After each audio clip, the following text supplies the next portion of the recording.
सद्बुद्धि, सन्मार्ग और कार्य का संकल्प देना, अडिग रहे विश्वास तुम पर, ऐसा अंतः कर देना, मेरे हृदय में आने में तुम्हें कोई संकोच न हो। हे गुरुदेव, मुझे नज़रों से दूर कभी न होने देना। हे गुरुदेव, मुझे नज़रों से दूर कभी न होने देना। नमस्कार। गायत्री चिंतन धारा के इस सतत प्रवाह में आप सभी का पुनः स्वागत है। मित्रों, जैसा कि आपने हेडिंग देखा, कवर देखा, आप सोचते होंगे कि मन का सदुपयोग कोई कैसे कर सकता है। मन का सदुपयोग कोई कैसे कर सकता है? मन के हिसाब से तो हम चलते हैं, हम मन का सदुपयोग करेंगे। प्राण तो फिर भी ठीक है, जहाँ मन लगेगा, मन टिकेगा, वहाँ प्राण ऑटोमेटिक लगेंगे, क्योंकि बिना प्राण ऊर्जा के तो कोई काम हो नहीं सकता। तो मन का सदुपयोग यही है कि महत्वपूर्ण कामों में ही मन को लगाया जाए। महत्वपूर्ण कामों में ही मन को लगाया जाए। मन बहुत कीमती चीज़ है ना। तो हर जगह गंगा गए गंगादास, जमुना गए जमुनादास, किसी ने कोई विचार दिया तो उसी पे सोचते रहे, तो हर चीज़ को सोचते रहोगे तो कोई भी काम नहीं होगा ना। तो मन को सही जगह पर लगाना है ना। मन लगेगा तो प्राण भी लगेगा। अब मन लगाना तो मालूम है ना, किसी काम को सफलतापूर्वक करना है, हाँ, तो मन लगाना मतलब क्या करना है? तो उस काम के बारे में तरह तरह की जानकारी एकत्रित करना। जो भी टारगेट हमारा है उसके संबंध मन लगाएंगे, मतलब क्या करेंगे? उसको पाने की कोशिश करेंगे, अचीव करने की कोशिश करेंगे, तो उसके बारे में जानकारी तो एकत्र करेंगे ही करेंगे, है नहीं? तो जहाँ मन को लगाना है तो उसके बारे में जानकारी एकत्रित करनी पड़ती है। फिर वो जो जानकारी आती है उस पर मनन चिंतन करते हैं, है नहीं? फिर एक डिसीजन आता है।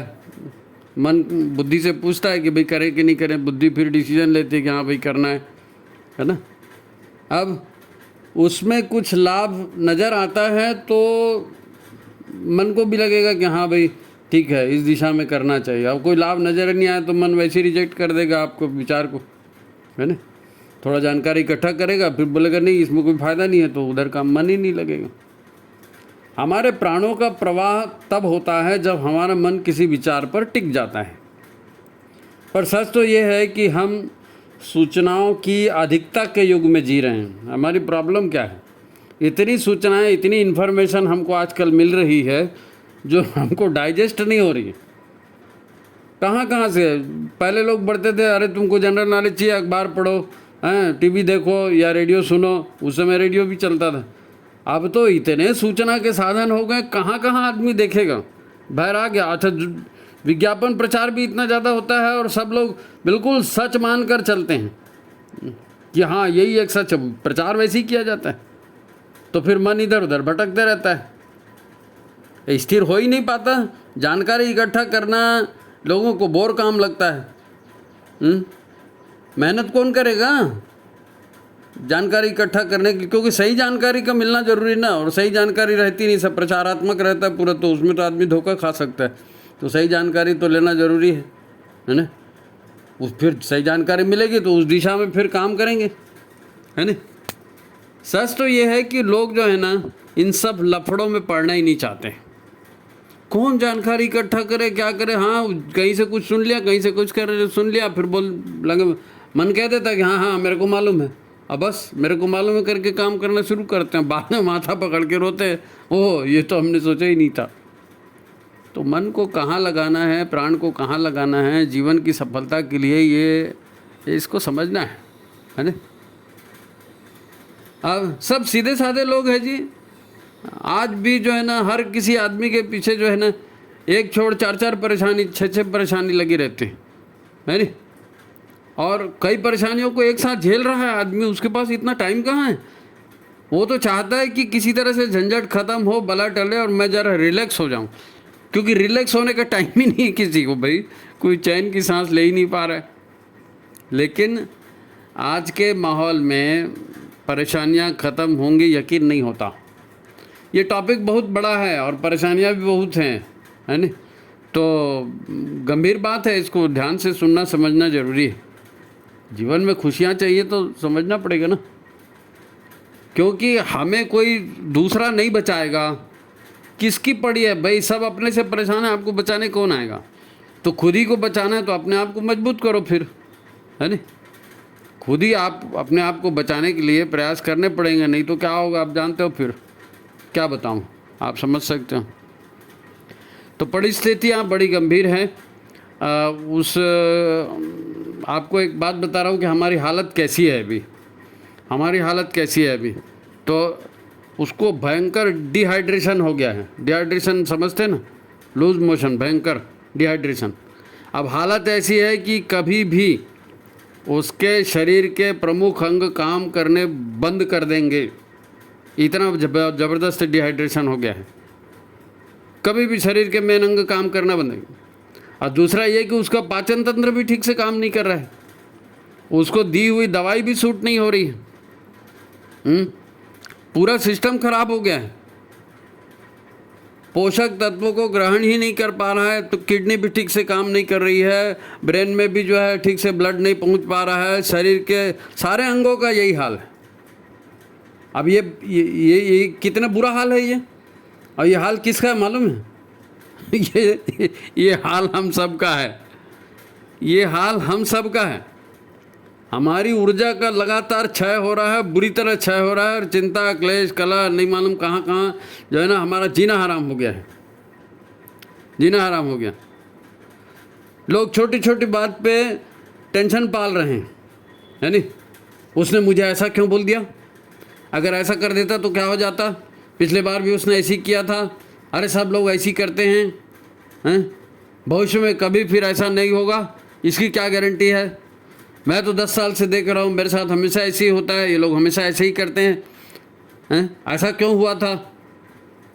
आप हमेशा इस तरह के बातों को लेकर मन में तनाव बना कर रखते हैं। हर किसी को ऐसा ही तनाव है, कहीं ये ना हो जाए, कहीं वो ना हो जाए, कहीं वो ना हो जाए, उसको मैं बोल दूंगा फिर वो ये ऐसा कर देगा। हुआ कुछ नहीं है, हुआ कुछ नहीं है, लेकिन बुरा ना हो जाए इसके लिए सब टेंशन में है। और उस तनाव में रह करके अपना शरीर, अपना मन, अपना स्वास्थ्य, अपना पारिवारिक जीवन सब चौपट किए जा रहे हैं, सब चौपट किए जा रहे हैं। देखो आज ना सब कुछ खराब है ऐसा नहीं है, बहुत सारी बातें आज भी अच्छी हैं, लेकिन अच्छा क्या है ये देखने और सोचने परखने की भी ज़रूरत है, क्योंकि सूचनाएं इतनी ज़्यादा हैं कि आपको भटकाया जा रहा है ना। तो आप सफल कैसे होगे? आपको सही ज्ञान की खोज करनी पड़ेगी, है ना? सही ज्ञान की खोज करनी। भगवान से हम प्रार्थना करते हैं ना, असतो माँ सद्गमय तमसो माँ ज्योतिर्गमय। तो अंधकार से प्रकाश की ओर जाने की यात्रा आएगी कैसे? तो ज्ञान अर्जन करना पड़ेगा, ज्ञान की ज्योति जलानी पड़ेगी। ज्ञान ही है जो दुखों से बचाता है नहीं? पर वो ज्ञान हमें मिलता ही कहाँ है? हमारे आसपास जानकारियों और सूचनाओं के पहाड़ भरे पड़े हैं, पहाड़। ये सूचनाएं जो है ना, लोगों ने अपने लाभ के लिए प्रचारित की हैं मीडिया में, अपने लाभ के लिए। सब ने कोई ना कोई अपना टारगेट बनाया और उसी हिसाब से सर्वे रिपोर्ट और न जाने क्या क्या जानकारियाँ और सब झूठ सच्चा सब प्रकाशित करते हैं। अब उन्हीं के आधार पर, आधे अधूरे ज्ञान के आधार पर हम काम कर रहे हैं। हमने कहीं से सुन लिया और हमको लगा नहीं मेरे को मालूम है। अरे ऐसा थोड़ी मालूम होता है, कहीं से सुन लिया और आपको मालूम हो गया। तो फिर जब वैसी करते हैं फिर परिणाम भी वैसे आते हैं ना। तनाव बढ़ता है, परेशानियां बढ़ती है, सभी को जल्दी है, सबको जल्दी, सब जल्दी जल्दी करना चाहते हैं। अध्ययन नहीं करेंगे, कहाँ करना जाना है, कौन से रास्ते में जाना है वही पता नहीं रहता। हमको लगता है कि ये सारी सूचनाएं जो है ना, ये जानकारियाँ हैं, वही ज्ञान है। नहीं, ये जानकारियाँ जो है ना मीडिया में है, ये ज्ञान नहीं है, ये ज्ञान नहीं है। लोगों के जैसे करना वो भी अच्छी बात नहीं है। समझ, भगवान ने दिमाग दिया है, ज्ञान अर्जन करना है, गुरु बनाए हैं, गुरु से ज्ञान लेना है, उसके आधार पर चलना है, जीवन का कोई लक्ष्य बनाना है। बिना लक्ष्य के सब जिए जा रहे हैं, इसीलिए ज़्यादा भटकाव होता है। कोई टारगेट ही नहीं है लाइफ में, कोई ज्ञान देने वाला ही नहीं है लाइफ में। आप गुरु बनाए तो गुरु के हिसाब से चलो, है ना? मन को वहाँ लगाना है जहाँ गुरु ने निर्देश दिया है। वो अनुभवी है ना, वो मार्गदर्शक हैं हमारे, हैं? तो ज्ञान ही हमको सफल बनाता है। उन्हीं में से किसी विचार को मन पकड़ लेता है। जो भी हम विचार से करते हैं ना, इसी में से किसी विचार को मन पकड़ लेता है। बार बार उसके बारे में विचारों की जुगाली चलते रहती है हमारे अंदर में। ऐसा कर दिया तो क्या हो जाएगा, ऐसा है तो उसने ऐसा किया था, ये ठीक है क्या, 4 लोगों से पूछते भी रहते हैं हम लोग और उसी का चिंतन करते रहते हैं। तो हमारी प्राण ऊर्जा फिर उसी में लग जाती है। प्राण ऊर्जा को लगाने कहाँ जाते हैं, जिस विचार को आप पकड़ लेते हो उसी विचार में तो प्राण ऊर्जा लगती है। सवाल ये नहीं है कि आप क्या सोच कर काम कर रहे हैं, आप क्या सोच कर काम कर रहे हैं इससे कोई फर्क नहीं पड़ता। फर्क तब पड़ता है जब जो कार्य कर रहे हैं उससे उसका परिणाम आता है, क्योंकि परिणाम तो कार्य के हिसाब से ही आएगा ना। आपकी मान्यता धारणा कुछ भी हो, उससे क्या करना है, आप कर क्या रहे हो, जो करोगे वही परिणाम आएगा। मैं आपको एक कहानी सुनाता हूँ, एक छोटी सी कहानी है। इन सब चीज़ों को समझना जरूरी है, तो प्रैक्टिकल लाइफ में जो होता है ना उसके हिसाब से समझ के देखो, है नहीं, प्रैक्टिकल लाइफ से सोच के देखो। मैं एक ब्यूटिशियन का इंटरव्यू सुन रहा था। ब्यूटिशियन मतलब वो मेकअप वेकअप करती है ना, तो एक ब्यूटिशियन थी, वो सब हीरो हीरोइन के मेकअप वगैरह, मतलब हीरोइन के ही मेकअप, सिनेमा के उनके मेकअप वेकअप करती थी। तो वो अपने एक्सपीरियंस जो है, अपनी लाइफ का अनुभव जो है वो पत्रकारों को शेयर कर रही थी। तो अब ये दुख सुख वाली बात आई ना कि भाई घर में कैसा चल रहा है, तो घर में उनके यहाँ भी दुख था। तो वो ब्यूटिशियन अपने अनुभव बता रही है पत्रकार को कि देखो मेरी माँ जो है ना बहुत धार्मिक नेचर की है, अब मेरा भी इसीलिए उसमें इंटरेस्ट आ गया, शुरू से बचपन से ही धार्मिक माहौल में रही। अब मेरी माँ जो है हर मंदिर में, हर भगवान के जन्मदिन में और तीज त्यौहार में और कहीं पर भी कुछ प्रवचन होता था उसमें या तीर्थ विर्थ में, वो सब जाने में उसका इंटरेस्ट था और वो जाती थी और करती भी थी। अब भगवान का इतना काम कर रहे हो, इतना दान पुण्य कर रहे हो, पूजा पाठ कर रहे हो, लेकिन फिर भी खुद की ज़िंदगी में दुख ही है। अब मैंने ये देखा है, मेरी माँ बहुत दुखी रहती। वो ब्यूटिशियन बता रही पत्रकार को कि मैंने देखा है मेरी माँ इतना सब करके भी बहुत दुखी रहती थी। दूसरी तरफ मैंने ये भी देखा कि मैं सिनेमा के हीरोइन लोगों का मेकअप करती हूँ। अब एक एक शॉट के लिए जो है 3-3 4-4 बार मेकअप करना पड़ता है, इधर से बाल सुधारो, उधर से पाउडर लगाओ, न जाने क्या क्या। तो वो हीरोइन लोगों की निजी जीवन को भी नज़दीक से देख रही, क्योंकि इसी बीच में कोई मिलने के लिए आ गया, किसी ने कोई सूचना दी, कोई घर से फ़ोन आ गया, कुछ हो गया, तो भाई अब ब्यूटिशियन है वो मेकअप कर रही है तो हीरोइन तो बात करेगी ना। तो उन सब से उसको पता चलता है कि पर्दे पर हम हीरोइन को चमकते हुए, मुस्कुराते हुए, गाना गाते हुए, रोमांस करते हुए देख रहे हैं, लेकिन उसकी निजी ज़िंदगी में क्या है। वो हीरोइन लोग की निजी ज़िंदगी तो उसकी माँ की निजी ज़िंदगी से भी खराब है। दिखने में इतना टिप टॉप दिख रहा है कि वो सिनेमा की हीरोइन, लेकिन आदमी आदमी है, जैसा सोचेगा, जैसा करेगा, वैसा उसको रिजल्ट मिलेगा। देखो ये बात नहीं है कि आपने कितने तीर्थ किए, कितनी पूजा की, कितना चढ़ावा चढ़ाया। बात ये भी नहीं है कि आपका मेकअप कितना अच्छा है, आपने ड्रेस कितना अच्छा पहना है, कितना बढ़िया ड्रेस पहना है। इन सब से क्या मतलब है। आप खूब फेमस हो गए, ठीक है, तो फेमस हो गए तो घर तो जाओगे, घर की लाइफ तो रहेगी। भाई दुख दर्द है ना, खुशियाँ, प्रसन्नता है, मन का संतोष, मन की शांति, इन सब पर इन बाहरी चीज़ों का क्या प्रभाव है, इन बाहरी चीज़ों का उस मन के अंदर अंदरूनी अनुभव से क्या लेना देना है। कोई लेना देना नहीं है, कोई लेना देना नहीं। मन की बात यह है कि आपके मन ने किस विचार को पकड़ा, किस विचार पर मन लगाया। जाहिर है जहाँ मन लगाया वहीं प्राण भी लगे, जहाँ मन प्राण लगा वहीं पर काम भी हुआ, और जहाँ काम हुआ वहीं उसका परिणाम भी आया। यही तो होता है ना, यही होता है। मन लगेगा, विचार बार बार करेंगे, है ना, फिर उसमें प्राण लगाएंगे, काम होगा और उसी हिसाब से परिणाम आएंगे। उसी विचार ने दिया परिणाम, है ना। तो मंदिरों में या धार्मिक कार्यक्रमों में जाना, वहाँ पैसे चढ़ाना, ये अलग बात है, पर कार्य जो जीवन में कर रहे हैं उसके परिणाम तो अलग से आएंगे ना, नहीं आएंगे। आपको चिंतन और कर्मों के हिसाब से रिजल्ट आएगा। ठीक है, सारी ज़िंदगी आप उन धार्मिक कार्यों में लगे रहे, उसका परिणाम अलग है नहीं। पर परीक्षा पास करने के लिए, व्यापार में सफलता पाने के लिए, ठीक से खेती करने के लिए, ठीक से नौकरी करने के लिए, ठीक से परिवार चलाने के लिए आपको दूसरा बहुत कुछ करना पड़ेगा। उसके बारे में सोचो जिसका रिजल्ट आपको चाहिए। वो घर परिवार के बारे में सोचते ही नहीं, पत्नी क्या कर रही होगी, पति क्या कर रहा होगा, बच्चे क्या कर रहे होंगे, मैं ऐसा करूँगा तो माँ बाप को क्या लगेगा, पड़ोसी को क्या लगेगा, ये सारी चीज़ों का विचार नहीं होता। भाई परिवार की खुशहाली में उन विचारों का क्या योगदान था? कोई योगदान था? परिवार में क्लेश है ना सबको, हीरोइन को भी है, उसकी माँ को भी था। भाई उस दिशा में ना तो आपने सोचा न काम किया, रिजल्ट अपने आप कैसे आ जाएगा भाई? वो हीरोइन जो इतना मेकअप करके बढ़िया बढ़िया और ड्रेस पहन के जाती थी, बढ़िया एक्टिंग करती थी, ठीक है, उसको पैसा मिल गया, वो फेमस हो गई, पर ज़िंदगी उसकी वैसी चली क्या? जीवन में जो है ना, उसके जीवन में स्वास्थ्य, सुख, शांति, इन सब से वो जो कर रही थी उनसे कामों का इनसे क्या संबंध है? शारीरिक स्वास्थ्य उसका खराब हो गया, उसका सुख चैन दैनिक जिंदगी खराब हो गया। वो बोले हजार बोले मैंने इतना अच्छा ड्रेस पहना, मैंने इतनी बढ़िया एक्टिंग की, तो भैया वो ड्रेस पहनना और एक्टिंग करना वो ज़िंदगी नहीं है, हैं? उसका क्या संबंध है भाई? अब मन और प्राण का नियोजन है ना। एक और प्रसंग देखते हैं अपन, एक और प्रसंग देखते हैं। अधिकांश लोग जो है ना दुखी, परेशान, चिंतातुर दिखते हैं। आप खुद इस बात को अनुभव करो, अधिकांश लोग दुखी, परेशान, चिंतातुर दिखते हैं, है ना। और दूसरे आकर के ना बड़े ज्ञानचंद बनते हैं, सब परेशानी में हैं लेकिन सब एक दूसरे को ज्ञान बांटते रहते हैं। और सर नहीं मेरा दर्द तेरे को नहीं मालूम, वो बोलता है मेरा दर्द तेरे को नहीं मालूम, और उसको पता है ऐसा हुआ था, ऐसा क्यों नहीं किया, ऐसा हुआ था ऐसा क्यों नहीं किया।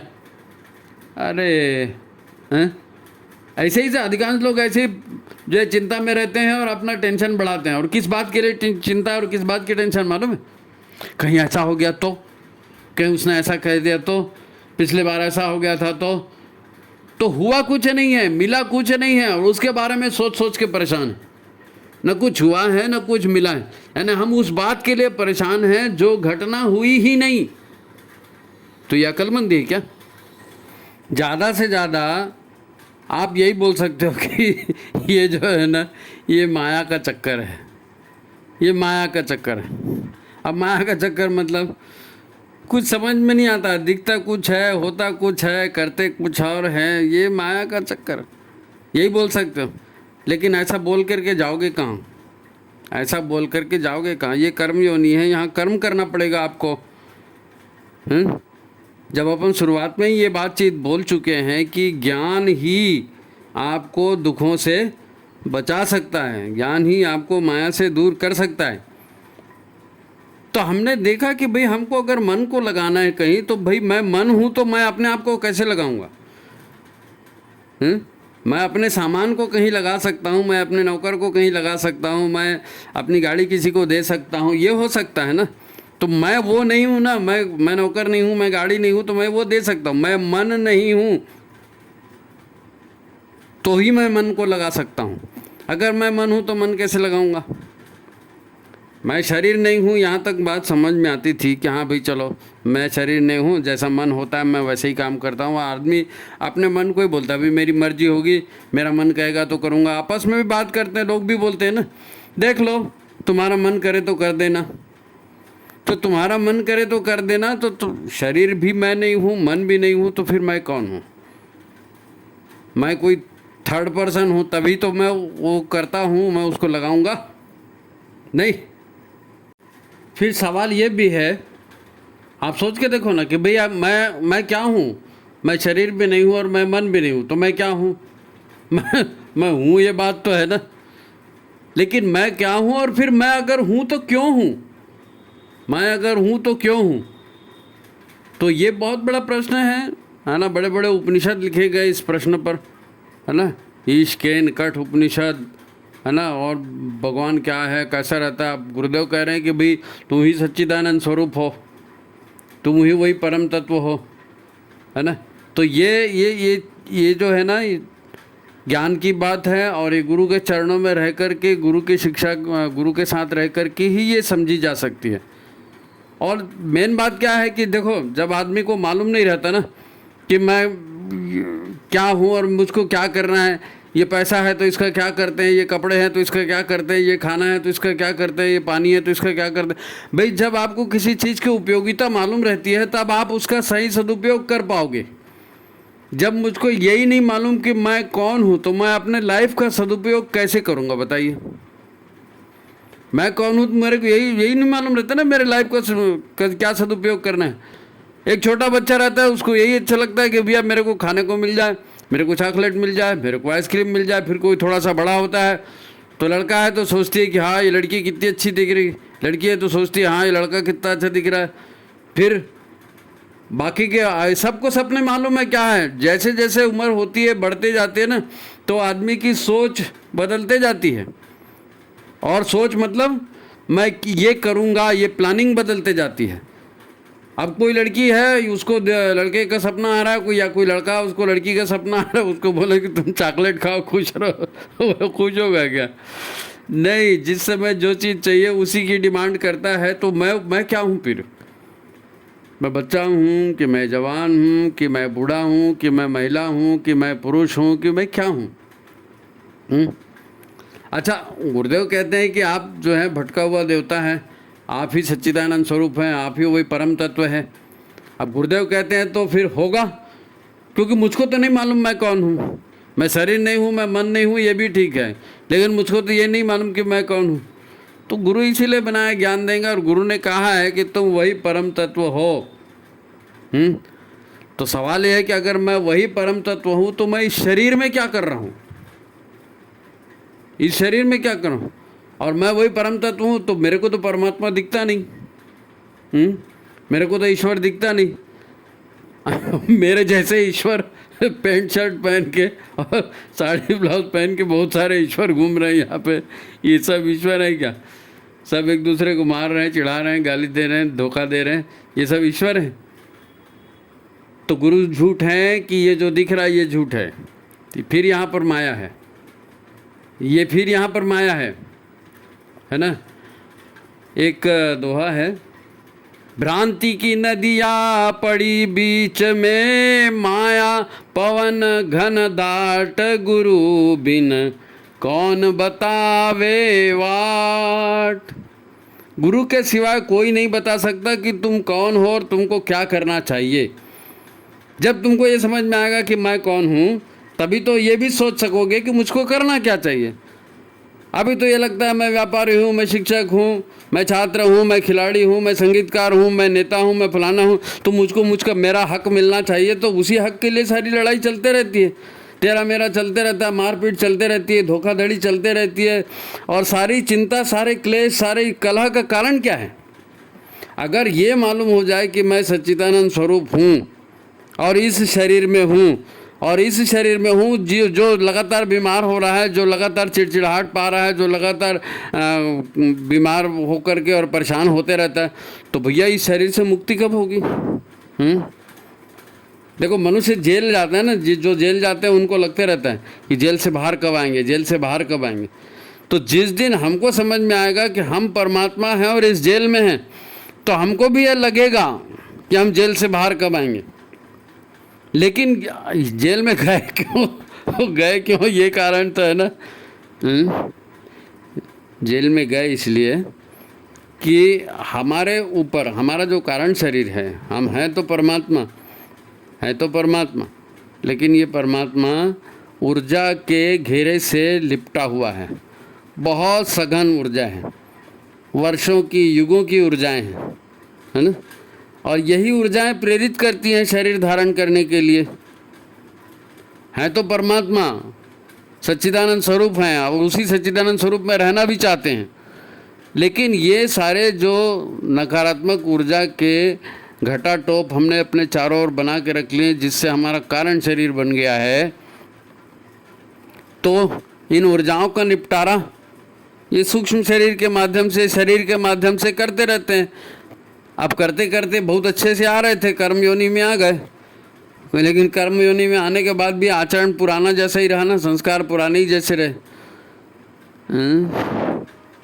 इसीलिए तो गुरु की महिमा इसीलिए है। गुरु ने, मैं तो बार बार मेरे दिमाग में यही बात आती है कि गुरुदेव ने पहली पुस्तक ये क्यों लिखी कि मैं क्या हूँ।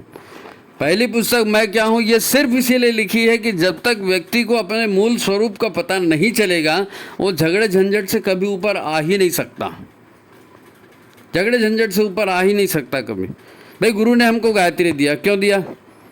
इसीलिए दिया कि सद्बुद्धि मिले, सच्चिंतन हो। तो बिना सद्बुद्धि सच्चिंतन के आत्मस्वरूप को कैसे जानोगे आप बताओ? बिना सद्बुद्धि सच्चिंतन के आत्मस्वरूप को कैसे जानोगे? और वो भी सद्बुद्धि सच्चिंतन खाली आप माला जपते रहोगे तो नहीं होने वाला है। गुरु का सानिध्य चाहिए, गुरु का सहचर्य, गुरु की उपासना, गुरु के गुण आपके भीतर उतरे। गुरु क्या कर रहा है, क्यों कर रहा है, कैसे कर रहा है। और मेरा जीवन गुरु के लिए समर्पित होना है तो मुझको क्या करना है, गुरु के निर्देश में अगर जीवन चलेगा तभी गायत्री सफल होगी, ऐसे थोड़ी सफल होगी, कीलित है वो तो सद्बुद्धि और सद्विचार भी आप व्यवहार में तब तक नहीं ला पाएंगे जब तक आप गुरु के सानिध्य में गुरु के इशारों पर अपना जीवन नहीं जिएंगे। अब गुरु कहता है कि तुम सच्चिदानंद स्वरूप परमात्मा हो, कोशिश करो भाई, एक एक बुराई अपनी छोड़ते जाओ, एक एक बुराई अपनी छोड़ते जाओ, देव दक्षिणा देते जाओ। तो हम उसके लिए तैयार नहीं होते, हम उसके लिए तैयार नहीं होते। तो फिर गुरु बनाया काहे के लिए? भाई मनुष्य देवता बने ये धरती स्वर्ग समान, तो मनुष्य देवता कैसे बन जाएगा? वो मुकुटधारी देवता की बात नहीं हो रही यहाँ पे, देने वाले व्यक्तित्व की बात हो रही है। तभी तो बटोरने वाला व्यक्तित्व है, देने वाला कहाँ है? नहीं। तो गुरु का भी महत्व ये इसीलिए क्या है, गुरु गायत्री और यज्ञ और ये सारी चीज़ें बोली जाती हैं ना, इनके पीछे का जो अध्यात्म है वो समझे बिना आपके दुख दर्द नहीं होंगे दूर। और उसके लिए शरीर का नियोजन करना पड़ेगा, उसके लिए मन का नियोजन करना पड़ेगा, उसके लिए प्राणों का नियोजन करना पड़ेगा।